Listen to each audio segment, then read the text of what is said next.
திமுகவின் டெல்லி எஜமானர்களாய் விளங்கிய காங்கிரஸ் அரசிடம் எத்தனை உரிமைகளை அடகு வைத்தீர்கள் கனிமொழி?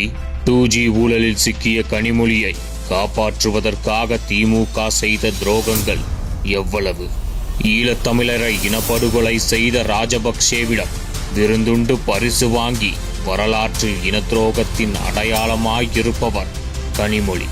திகார் சிறையில் இருந்த கனிமொழியை காப்பாற்றுவதற்காகத்தான் காவிரி முல்லை பெரியாறு உரிமைகளை காங்கிரசிடம் அடகு வைத்தார் திரு கருணாநிதி.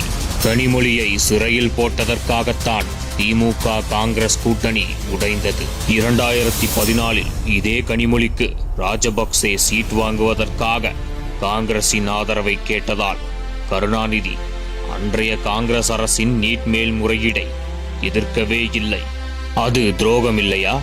GSTயில் மாநில உரிமைக்காக இழப்பீடு கேட்டு அதிமுக வாதாடி வெளிநடப்பு செய்தபோது GSTயை ஆதரித்து ஓட்டு போட்டவர் திமுக எம்பியான கனிமொழி. மேகதாது கட்ட துடிக்கும் காங்கிரஸை இதுவரை எதிர்த்தது உண்டா கனிமொழி? முல்லை பெரியாறு அணையில் இன்று வரை பிரச்சனை செய்யும் கேரள அரசை கேட்டதுண்டா? நீட் ரத்து என்று சொல்லி மக்களை ஏமாற்றியவர்.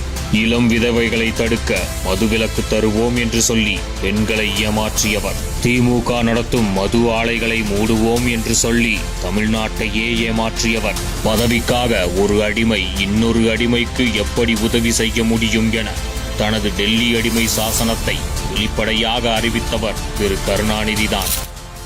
நீங்கள் அடிமையாக இருக்கிறீர்கள், நாங்கள் அடிமையாக இருக்கிறோம், ஒரு அடிமை இன்னொரு அடிமை கேட்ட உதவ முடியும் என்று தெரியாது. அது இன்றைக்கும் உண்மையாக இருக்கிறது.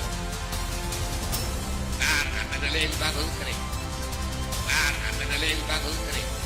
அப்படி இருக்க உரிமைகளையும் துரோகத்தையும் பற்றி பேச கனிமொழி அவர்களுக்கு என்ன அருகதை இருக்கிறது?